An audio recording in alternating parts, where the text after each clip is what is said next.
Well, Nicholas, have you heard the story of Albuquerque? Enlighten me. Okay, this is Albuquerque. Way back when I was just a little bitty boy living in a box under the stairs in the corner of the basement of the house a half block down from Jerry's bait shop, you know the place. Well, anyway, back then life was going swell and everything was just peachy. Except, of course, for the undeniable fact that every single morning my mother would make me a big bowl of sauerkraut for breakfast. Do you know what sauerkraut is? No. Okay, then. It's gross. Just know that. Big bowl of sauerkraut every single morning. It was driving me crazy. I said to my mom, "Hey, Mom, what's with all the sauerkraut?" And my dear sweet mother, she just looked at me like a cow looks at an oncoming train. And she just looked at me and leaned right in next to me. And she said, "It's good for you." And then she tied me to the wall and stuck a funnel in my mouth and force-fed me nothing but sauerkraut until I was 26 and a half years old.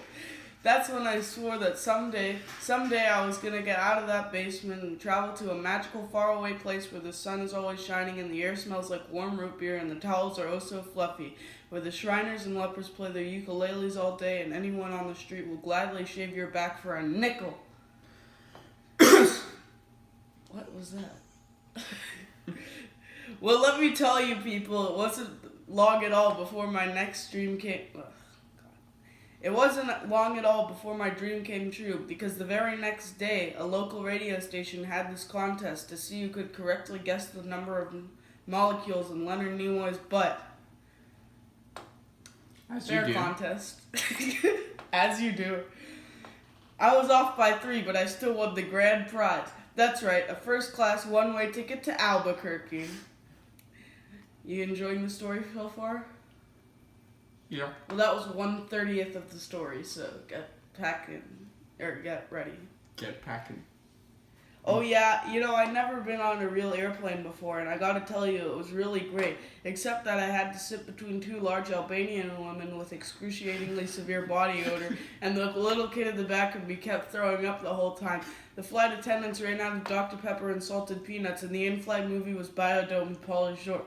Oh yeah, 3 of the airplane engines burnt out, and we went into a tailspin and crashed into a hillside, and the plane exploded in a giant fireball, and everybody died, except for me. You know why? Because I had my tray table up and my seat back in the full upright position. So I crawled from the twisted, burning wreckage. I crawled on my hands and knees for 3 full days, dragging along my big leather suitcase and my garment bag and my tenor saxophone and my 12-pound bowling ball and my Lucky Lucky autographed glow-in-the-dark snorkel. But finally I arrived at the world-famous Albuquerque Holiday Inn, where the towels are oh so fluffy and you can eat your soup right out of the ashtrays if you want to. It's okay, they're clean. Well, I checked into my room and I turned down the AC and I turned on the Spectrovision and I'm just about to eat that little chocolate mint on my pillow that I love so very, very much. When suddenly there's a knock on my door.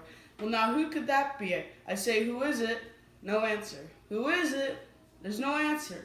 "Who is it?" They're not saying anything.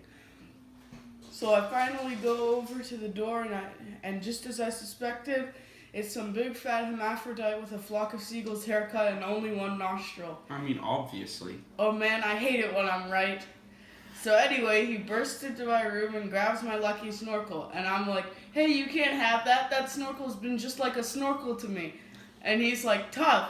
And I'm like, "Give it." And he's like, "Make me." And I'm like, "Okay." So I grabbed his leg and he grabbed my esophagus and I bit off his ear and he chewed off my eyebrows and I took out his appendix and he gave me a colonic irrigation. Yes, indeed, you better believe it. And somehow in the middle of all that, I heard in the middle of it all, the phone got knocked off the hook and 20 seconds later I heard a familiar voice and you know what it said? I'll tell you what it said. It said, "If you'd like to make a call, please hang up and try again. If you need help, hang up and then dial your operator." In Albuquerque.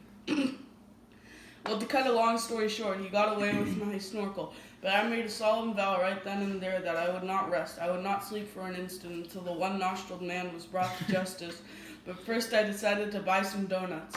So I got into my car and I drove over to the donut shop and I walked on up to the guy behind the counter and he says, "Yeah, what do you want?" I said, you got any glazed donuts? He said, no, we're out of glazed donuts. I said, well, you got any jelly donuts? He said, no, we're out of jelly donuts. I said, you got any Bavarian cream-filled donuts? He said, no, we're out of Bavarian cream-filled donuts. I said, you got any cinnamon rolls? He said, no, we're out of cinnamon rolls. I said, you got any apple fritters? He said, no, we're out of apple fritters. I said, you got any bear claws? He said, wait a minute, I'll go check. No, we're out of bear claws. I said, well, in that case, what do you have? All I got right now is this box of 1 dozen starving, crazed weasels. I said, okay, I'll take that. So he hands me the box, and I open up the lid, and the weasels jump out, and they immediately latch onto my face and start biting me all over. Oh man, they were just going nuts. They were tearing me apart. You know, I think it was just that moment I heard a little ditty going through my head. I believe it went a little something like this. No, get him off me, get him off me. Oh no, get him off, get him off. Oh God, oh get him off me. Ah! I ran out into the street with these flesh-eating weasels all over my face, waving my arms all around and just running like a constipated wiener dog. And as luck would have it, that's exactly when I ran into the girl of my dreams. Her name was Zelda. She was a calligraphy enthusiast with a slight overbite and the hair the color of strained peaches. I'll never forget the first thing she said to me. She said, hey, you've got weasels on your face. That's when I knew it was true love. We were inseparable after that. Oh, we ate together, we bathed together, we even shared the same piece of mint-flavored dental floss. Ugh.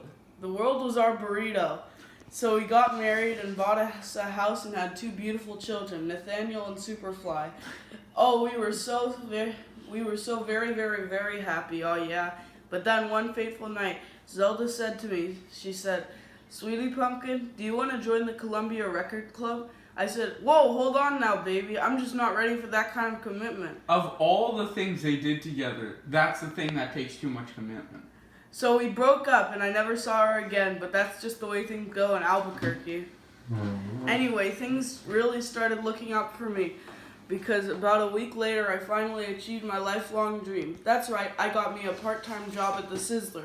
I even made Employee of the Month after I put that grease fire out with my face. Oh yeah, everyone was pretty jealous of me after that. I was getting a lot of attitude.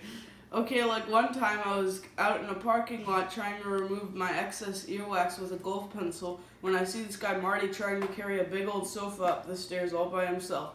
So I say to him, hey, you want me to help you with that? And Marty just rolls his eyes. He says, no, I want you to cut off my arms and legs with a chainsaw. So I did. And then he gets all indignant on me. He says, hey man, I was just being sarcastic. Well, that's just great. How was I supposed to know? I'm not a mind reader, for crying out loud. Besides, now he's got a really cute nickname, Torso Boy. So what's he complaining about? Say, that reminds me of another amusing anecdote.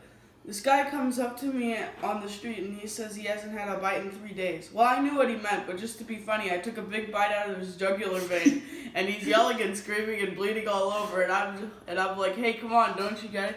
But he just keeps rolling around on the sidewalk, bleeding and screaming.